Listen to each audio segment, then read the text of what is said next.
Hello.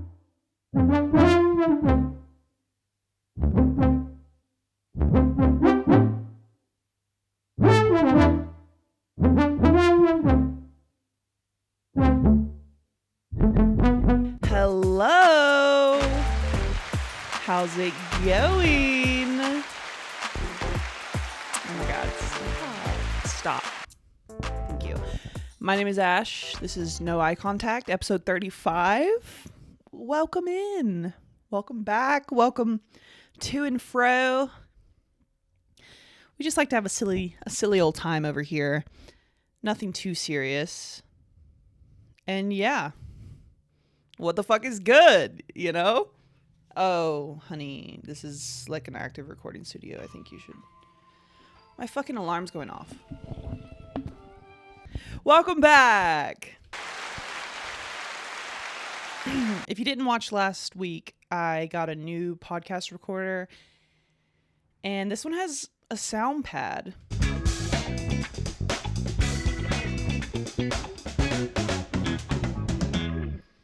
And it has 4 sounds. Apparently, I can upload my own sounds onto it, but I spent about 20 minutes researching and I can't figure it out. So I'm going to go with what they gave me. I did make a few changes. We still have funky.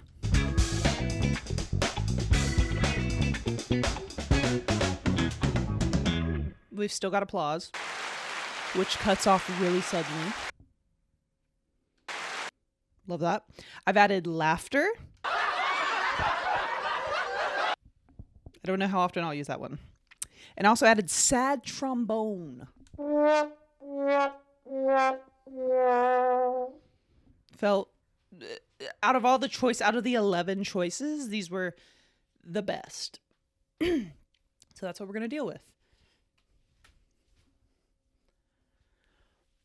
What's been going on with me? That's so kind of you to ask. My grandma died.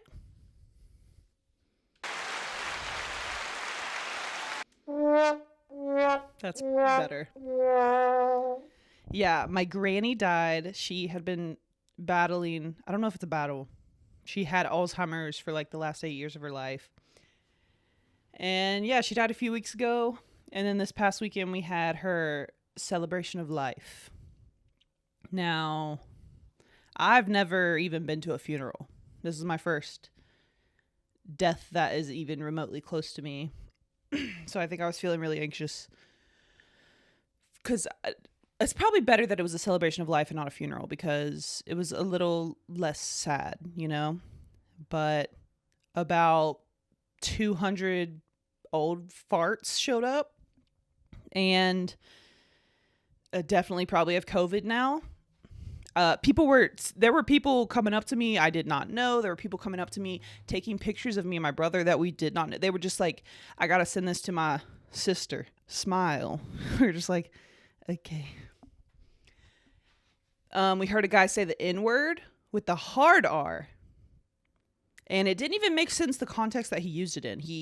We were like walking into the building. He was walking ahead of us with a group of people and he said, I'm not an N-word, but the truth will set you free. And they were all like, right. And it was just, me and my brother just like stopped what we were doing and just looked at each other. Because 1, why did you need to say that? But 2, even in the context that you said it, it doesn't make any fucking sense. So that was interesting.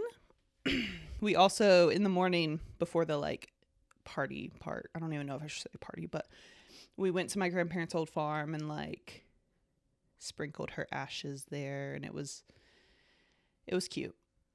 It was cute. And it actually wasn't as, I was anxious for it for like fucking 2 weeks. And then it wasn't that bad. Me and my brother just people watched, got some good banana pudding. It was fine. We went to a fucking antique store. That was fucking sick. Spent about $70 there. Loved it. So yeah. R.I.P. Barbara.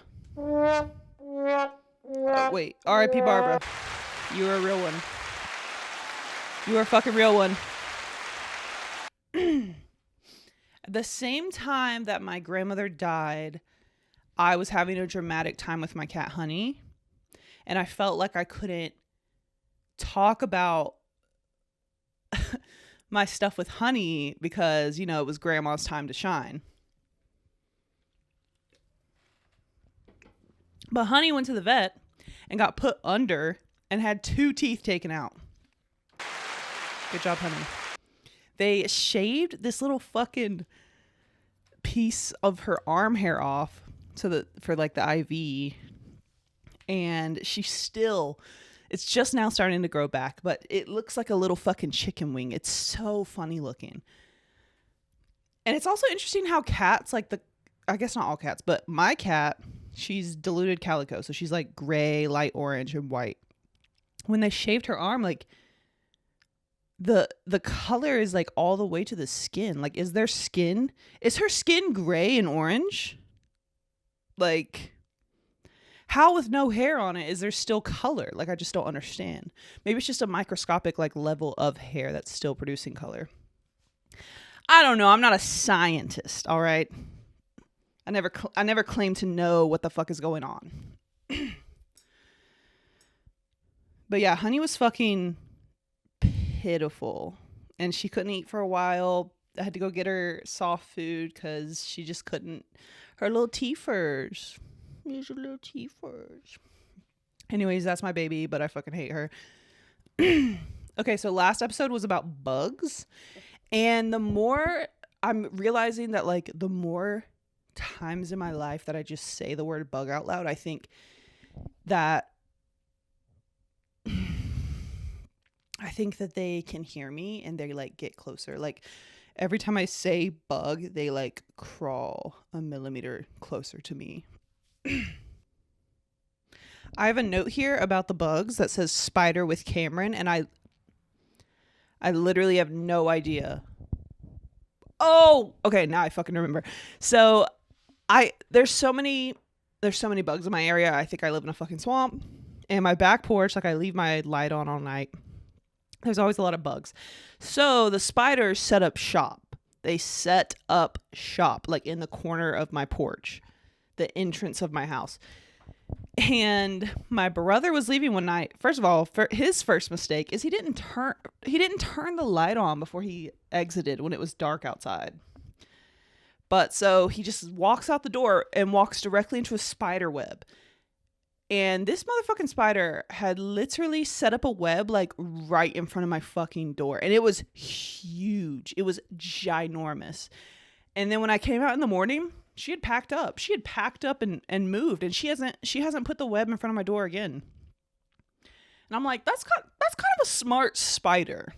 Like, also, I can appreciate a spider that's like, I'm gonna set up my shop for the night and then I'll clean up later. And I'm like, you're cleaning up after yourself? Like, I love that. So I'm fine with that. Until it gets too much with the spiders, I let them chill there because they're, you know, catching the fucking so many bugs that are out there. But I am going to have to handle some on my front porch because I just saw that some spiders made webs in the corners of my door and that they have egg sacs. And that's not cool. Could have done it anywhere else.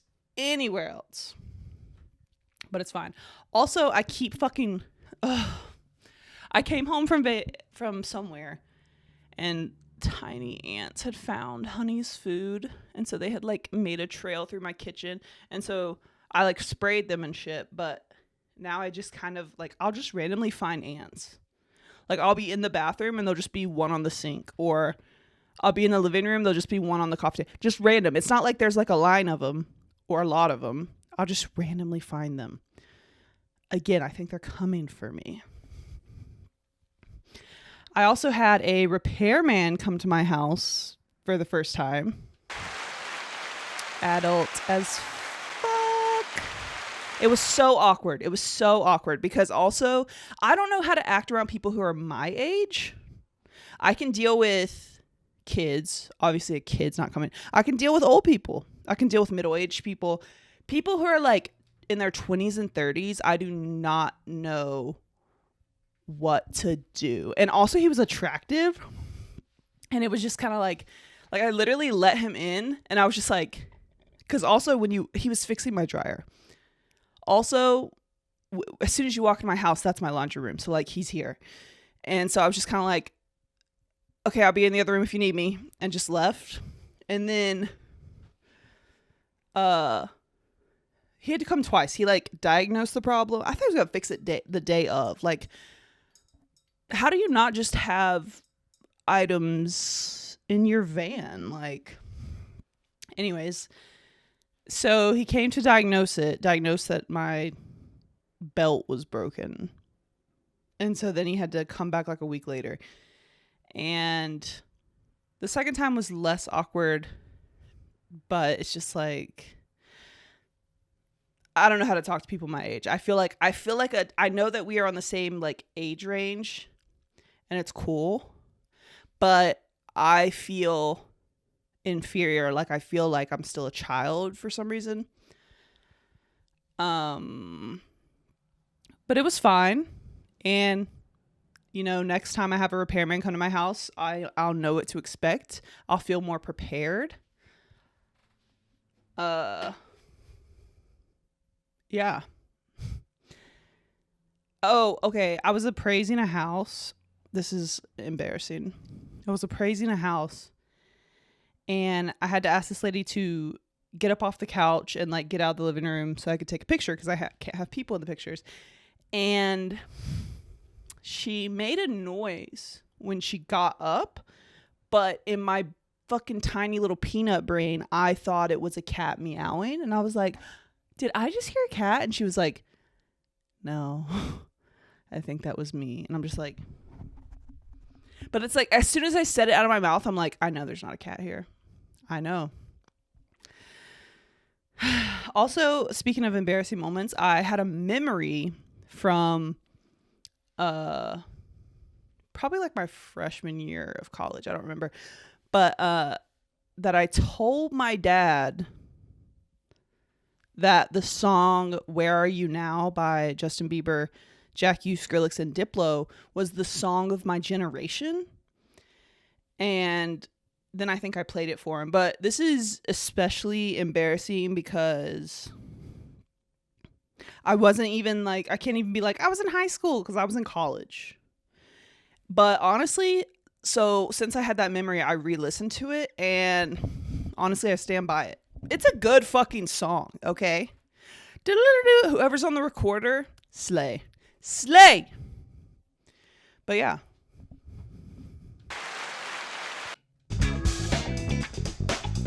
I just clicked the soundboard because I didn't know what else to say. But so let's get right into our topic for today, okay? And I should have waited and played this then. Topic time.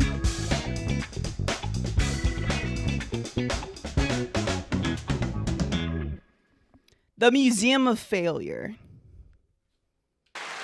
The Museum of Failure.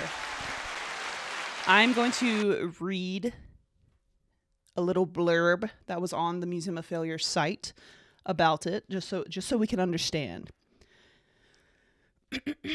Museum of Failure is a collection of failed products and services from around the world. The majority of all innovation projects fail, and the museum showcases these failures to provide visitors a fascinating learning experience. Every item provides unique insight into the risky business of innovation. Innovation and progress require an acceptance of failure. The museum aims to stimulate productive discussion about failure and inspire us to take meaningful risks. The museum is curated by Dr. Samuel West, licensed psychologist, PhD in organizational psychology. So I first heard about this museum on Twitter, and I was like, this is fucking sick. I want to learn more, so why not learn more and then kind of talk about it on a podcast episode? Because I think that's kind of what this podcast has turned into. It's just me picking random topics that kind of interest me and then being like, hey, look at this. And hopefully you like it. I don't know.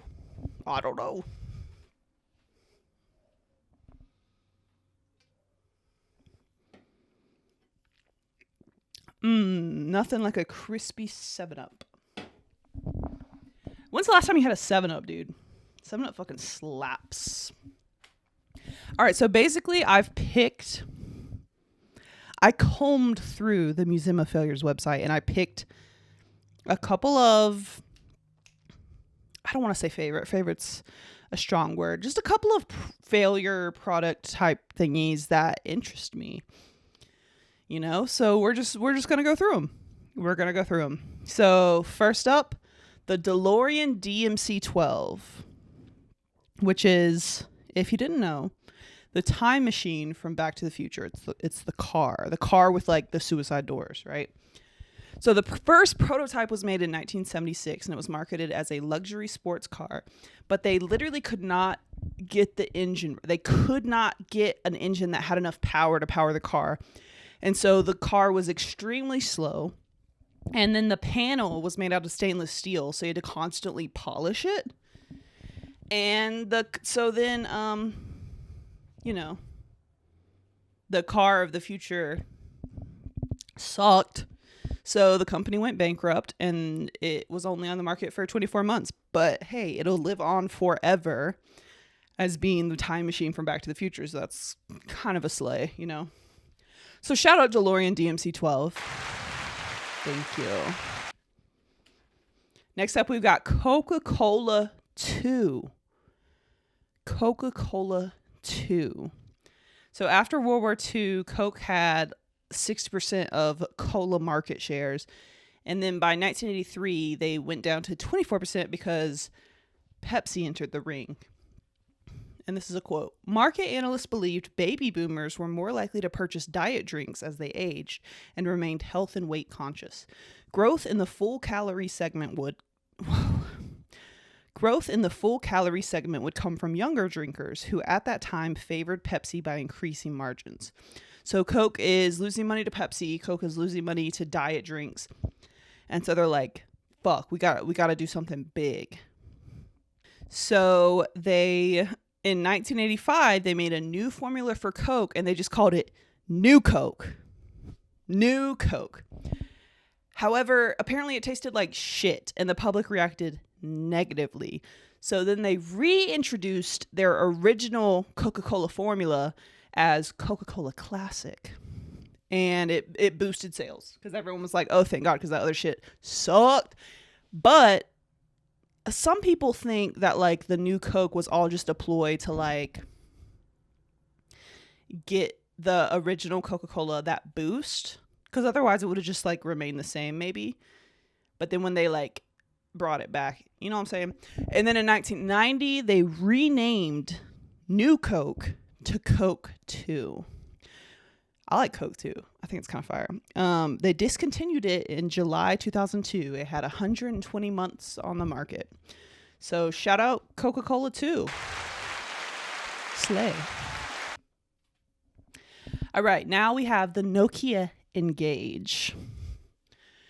Nokia Engage. So this comes out. So early 2000s, people have both cell phones. I just spit so much. Early 2000s, people have both cell phones and like portable gaming devices. So we got Game Boys. I don't know when it came out, but the first thing that came to my mind, maybe it's the shape of the phone, but it made me think of the PSP, the PlayStation Portable. I'm assuming it stood for. I just know my cousin had one, and on road trips, I would just watch him play like Spider-Man on it or something. But so anyway, so people have cell phones and handheld game consoles. So in 2004, this Nokia releases Engage, and they're trying to do like a 2-in-1 BOGO, like phone and portable game device. But it sucked because, first of all, there weren't that many games. There weren't that many good games. But in order to change the game, you had to completely disassemble the phone. And then to use it as a phone, you had to like hold it sideways with the thin edge against your head. And so apparently it got the nickname Taco Phone. And so this is one that it's like, okay, this failure led to innovation because apparently, I guess I guess Nokia is based out of Finland. I don't know. It just said that it could be argued that this invention led to Finland's, quote, thriving mobile gaming industry. And apparently that's where Angry Birds came from, is Finland. So it's possible that this little taco phone is directly responsible for Angry Birds. And so it was only on the market for 24 months. Nokia Engage. Nokia Engage.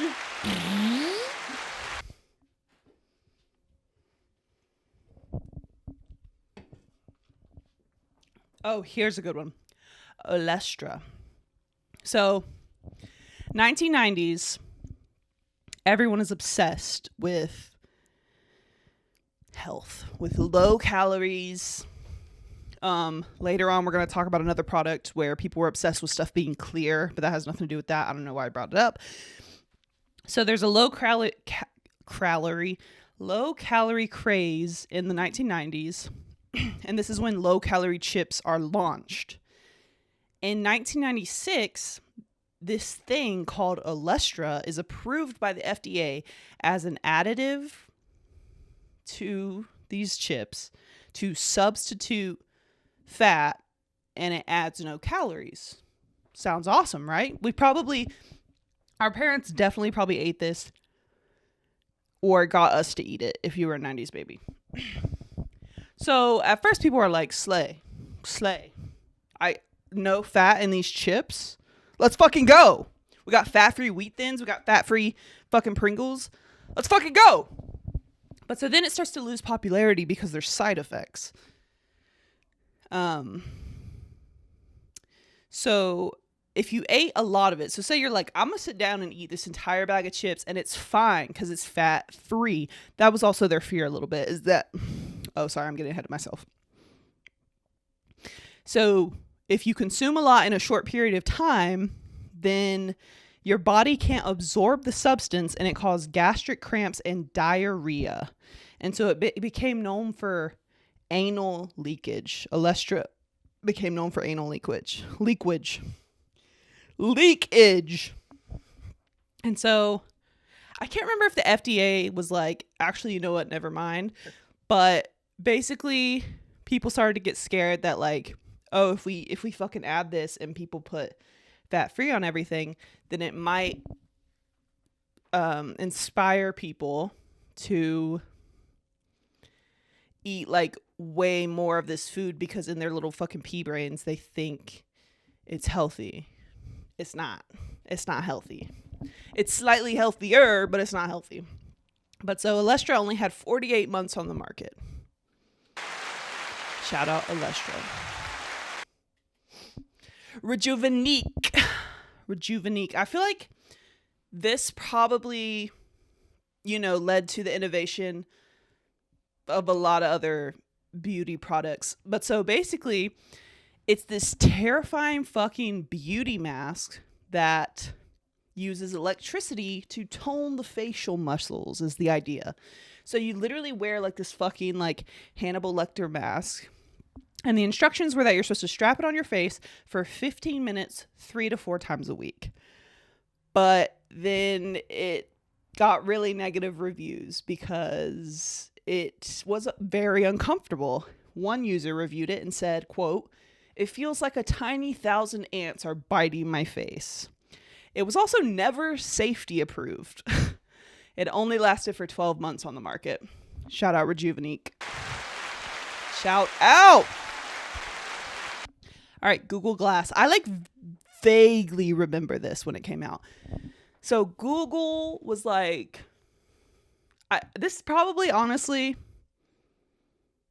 I'm wondering if this is like the first step into VR.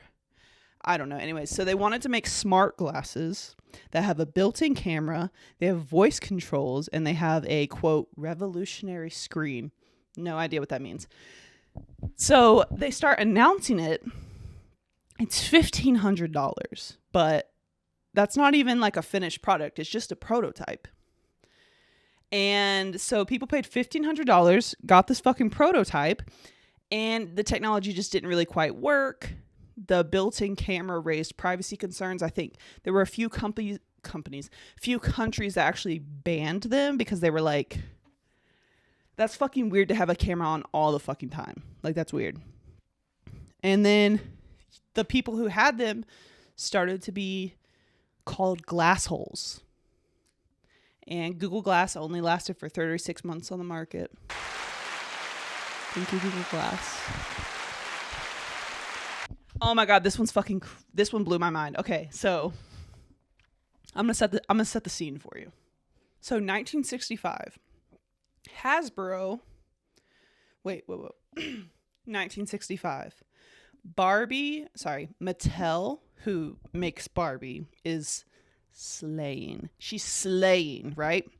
So Hasbro's like, let's make literally like an alternative to Barbie. Like, we want to make the antithesis of Barbie, the fucking negative Barbie, anti-Barbie. So they came up with Little Miss No Name. And this is a quote. In keeping with the climate of the mid-60s, they wanted to teach little girls compassion and the realities of life for those less fortunate. With large, expressive eyes, Little Miss No Name is dressed in rags, barefoot, and sports a very large tear. She even has an outstretched hand waiting to be consoled and protected. Most kids were terrified. Apparently, the big eyes are inspired by Margaret Keane's paintings, and her paintings, you can look it up. She literally just paints kids with like giant fucking eyes. It kind of reminds me of, I think they were called like Precious Moments. And they were just like kids with big ass heads and like big ass eyes. But so anyways, the ads this is literally what the ads say. This is a quote. She doesn't have a pretty dress. She doesn't have any shoes. She doesn't even have a home. All she has is love. And the packaging would show her in a cold snowstorm with a plea on the back that said, I need someone to love me. I want to learn to play. Please take me home with you and brush my tear away. So kids were really scared, and Hasbro very quickly discontinued the doll. So shout out Little Miss No Name. And that's fucking disrespectful. You could have given her a name. You could have still given her this like poor like Dust Bowl aesthetic, but give her a fucking name. Everyone has a name. Thank you. Someone had to say it. Okay, next one. So 2006 to 2008, the German Institute for Condom Consultancy creates a prototype for a spray-on latex condom. I'll say it again. Spray-on condom. Okay, so you have to insert the penis into this fucking apparatus, spray melted latex on the penis, wait 3 whole minutes to dry. Apparently it was inspired by the mechanics of a drive-through car wash. And see, I just have so many questions. And I actually tried to do research on some of these things outside of the website, and I could barely find anything on this. Because I don't think it did not make it past the testing stage. But I just have so many questions, because apparently the idea is that, penises are different sizes. It's like, what if you have a condom that's too large or too small? So if you spray it on, it's like the right size. But I have so many questions. Like, what happens when it's in the vagina? Like, or mouth or butt? What's happening to the latex, the spray on latex? Does it affect the receiver at all? Actually, this picture, the one fucking picture I found, one of the spray-on condoms just says peppermint. So are they flavored? Does that affect the receiver besides like your mouth? And then how do you take it off? How do you remove it? Like, is it literally like in Cloudy with a Chance of Meatballs when he tried to make spray-on shoes and then he couldn't remove his spray-on shoes and he just had to wear them forever? Is it like that? How do you remove it? But so, yeah, it didn't make it past testing. Testing was halted because a lot of the men they were testing it on were too scared to put their penis into an apparatus. And also, they were also like, I guess waiting for 3 minutes like really kills the mood when you could just fucking roll on an actual condom, you know. So shout out Spray On Condom for, you know, just giving it a go, giving it a try. You gotta give it a go and you gotta give it a try. You gotta give it a shake it. All right, Atari ET. So 1982 to 1983, one of those years, ET comes out and it slays, right? ET's a great movie. Every time I think about ET, I think about in My Name is Earl, his brother.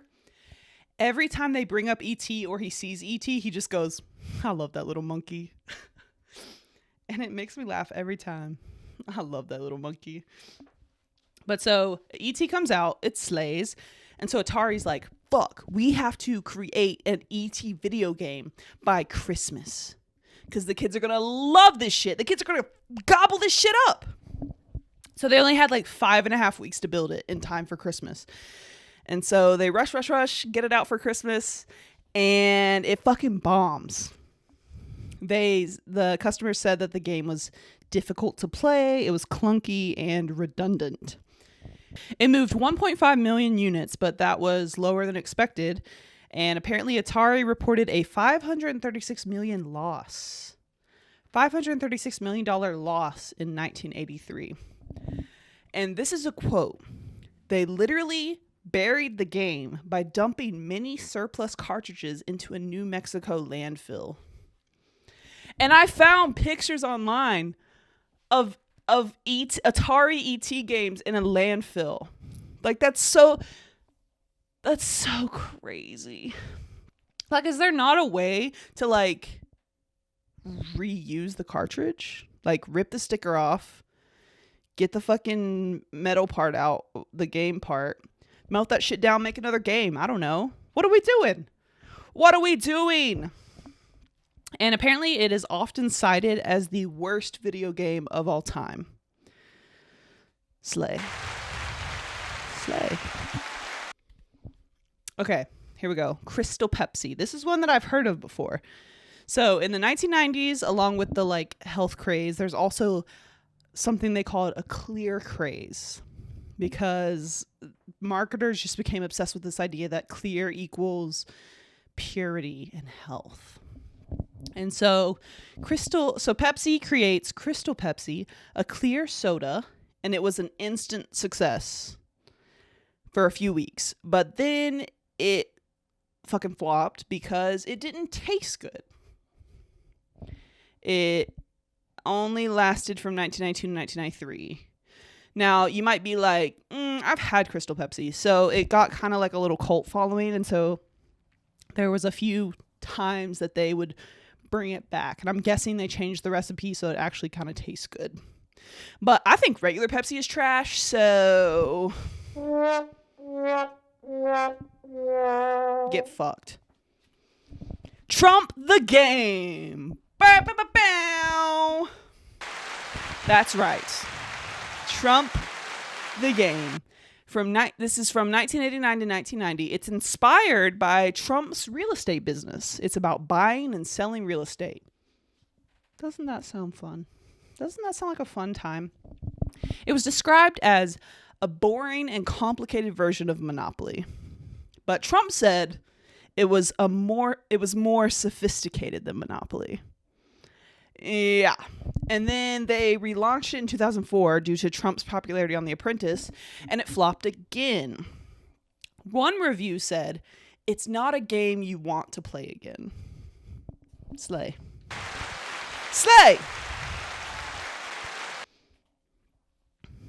Growing Up Skipper. Okay, so 1975 to 1979, Mattel with Barbie Slane, they created a little sister character named Skipper.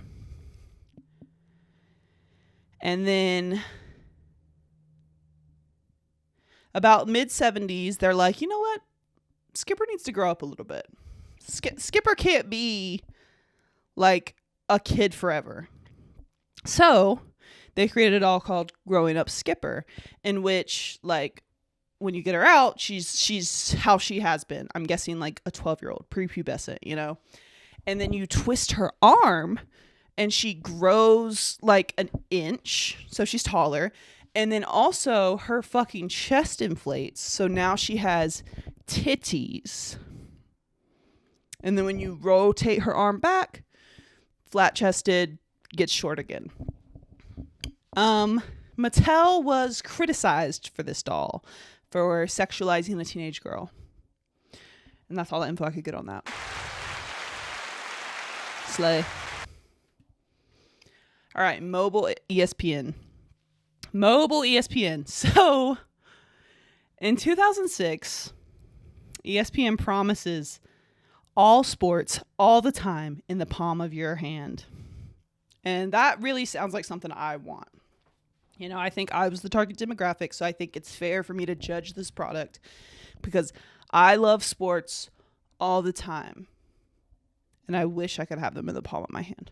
So it was a flip phone, and it was supposed to give you exclusive access to score updates, video content, highlights, continuous sports news, constantly, all the time, on your flip phone. But so the phone was fucking ugly and clunky, and it was a flip phone. And the phone itself was $300. And then you had to get a plan, which would range from $65 to $225 per month. And it failed 9 months after the launch, which cost the company millions of dollars. And apparently, Steve Jobs introduced himself to the president of ESPN by saying, "Your phone is the dumbest fucking idea I've ever heard." And Steve Jobs may not be like a good guy or whatever. Actually, I really don't know. But that's kind of iconic. To just be like, "Hey, what's up? Yeah, your invention sucks. Kill yourself." I think Steve Jobs told him to kill himself. I'm just going to start drama for a dead guy.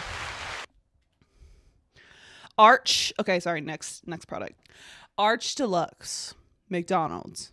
McDonald's was like, listen, we have the clown, we have all these little characters for the kids.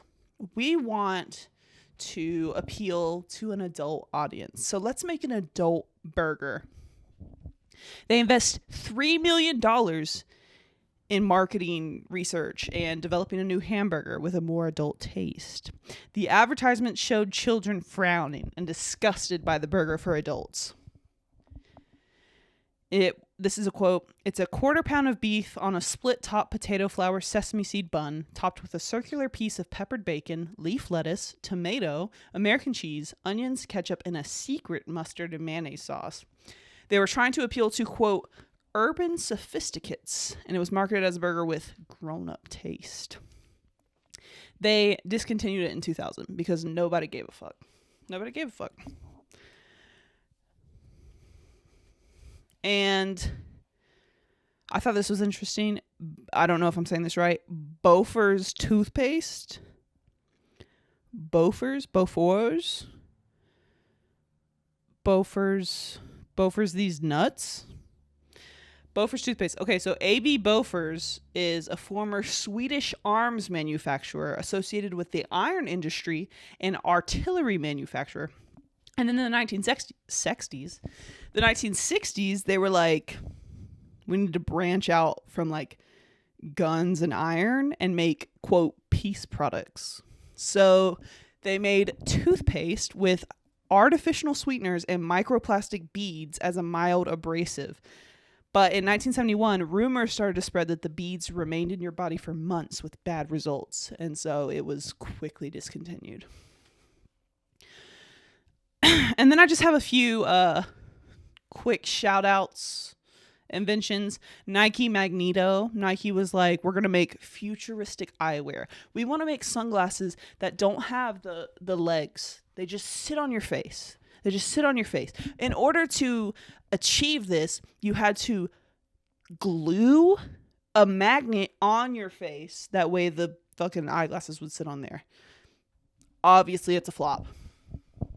We've got BICK for her, pins for women, for your dainty little lady hands. And I guess it's not a flop because like you can still buy them. You could go on Amazon, type in BICK for her, and buy sissy little lady pins. Pins for pussies, okay? I write with a fucking man pin because I got big ass man hands. Grab titties with and shit. BICK for her. Also, Gerber, the baby food company, tried to make baby food for adults called Gerber Singles. Flop. Twitter tried to create a phone. It was called Twitter Peak. It was $200. And it literally could only access Twitter. Okay, that was its entire purpose. $200. It could only display the first 20 characters of each message. Any linked websites on Twitter, you could not access them on this phone. And the new tweets were delayed. Flop. And big flop shout out, Trump University. Woo! Students could learn about real estate, asset management, entrepreneurship, and wealth creation. However, it was not an accredited college or university, and the students didn't get any credits or degrees. God damn. Students didn't get any credits or degrees. They were charged $1,495 for seminars and up to $35,000 for elite programs. There were multiple investigations and lawsuits for illegal business practices and defrauding of students, and it was shut down in 2010. That was the president of the United States, guys.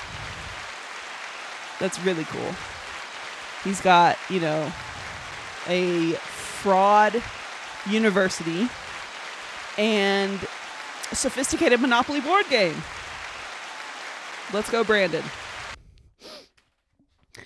But so yeah, that's all of the flops, failures I have for you today.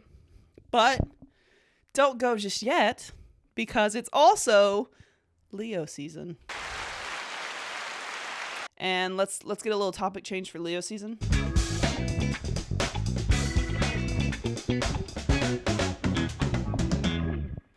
Leo season. Happy Leo season. Shout out my Leos. I like Leos, I think. I haven't met a Leo I don't like. So Leo season is from July 23rd to August 22nd. It's a fire sign along with Aries and Sagittarius. And the strength of the sun, it is the only element that shines. It represents energy, usually strong masculine energy. It's hard for them to remain calm and peaceful, and they have a strong need to move forward. The fire sign makes Leo, quote, warm-hearted, in love with life, trying to laugh and have a good time. Their greatest compatibility is with Aquarius and Gemini. Their ruling planet is the sun. The sun gives us life. It makes all things possible. Quote, it hides processes of incredible importance, creating energy to shine on us and everything around it in an incredibly large radius. And then in Leo, the sun causes them this search for self-awareness, and they are in constant growth of ego. Their strengths are that they're very creative, passionate, generous, warm-hearted, cheerful, and humorous. They like theater, taking holidays, being admired, expensive things, bright colors, and fun with friends. Their weaknesses are that they are arrogant, stubborn, self-centered, lazy, and flexible. Their dislikes are being ignored, facing difficult reality, and not being treated like royalty. The dislikes on zodiac sites are so funny to me because most of them are like, who would like that? I don't think it's just a Leo thing to dislike being ignored. Like, which sign likes being ignored? I feel like there's actually an answer to that, but I don't know enough. So yeah, Leos are considered to be natural born leaders. They are very dramatic, self-confident, dominant, difficult to resist, attractive. They often have a lot of friends because they're very loyal and generous. They are capable of uniting different groups of people and leading them. Quote, their healthy sense of humor makes collaboration with other people even easier. They're able to solve difficult problems with their mind, and they easily take initiative to resolve complicated situations. Quote, they are aware of their desires and personality. They can easily ask for everything they need, but could just as easily unconsciously neglect the needs of other people in their chase for personal gain or status. They're very passionate, sincere, and they show their feelings with ease and clarity. They're faithful, loyal, born with a certain dignity and commitment to individual values, very strong, reliable, rarely alone, high energy, and they tend to stay busy, and they're very optimistic. The closest Leo in my life is my friend Quincy. I've been friends with her for years and actually lived with her for a year. And so I would say a lot of this does describe her. She's very, very Leo. And she's a fucking theater kid, so. Now let's talk Leo in Greek mythology, okay? So Leo is connected to the story of Heracles, which is apparently another spelling for Hercules. Don't know why. But so Hercules has 12 labors he has to perform. And the very first labor is to kill I don't know if I'm saying this right, Nemean lion. Nemean lion. So this lion was savage and fierly. What the fuck does the word fierly mean? Fierly. It could not be harmed by weapons, like its coat was magic, and you could not penetrate it. It lived in a cave in Nemea and terrorized the people who lived there. So the first labor was go fucking kill this lion that's terrorizing these people. So he goes to fucking fight the lion, and I actually saw a second version of the story where it took him like a really long time to kill it. Like it's like the lion went in its cave, and Hercules was like searching for this lion in the cave for like 12 hours. But so Hercules shoots arrows at him. They just bounce off. Like you cannot kill him with weapons. So finally, Hercules wrestles the lion and strangles him to death. And the lion did manage to bite off Hercules' finger. But so Hercules skins the lion with its own claws and makes armor from its pelt and jaw. And then the constellation, which I guess is the lion. I should probably look at that. It is to honor the bravery of the battle between the Nemean lion and Hercules. So, happy Leo season. Leo slay. Leo slay. Leo pleurodon. Why am I sweaty? So, topic change. Time for some good news.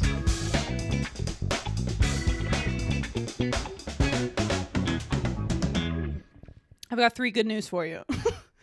So the first one is from July 24th. And it's about beavers, okay? Beavers have been given legal protection in England. It is now illegal to kill or harm them. They apparently were officially extinct in the UK for over 400 years.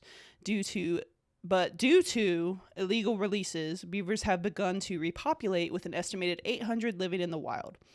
The new law is going to come into effect October 1st, 2022, making it illegal to capture, kill, disturb, or injure beavers, and it is illegal to destroy a beaver's resting place / breeding site.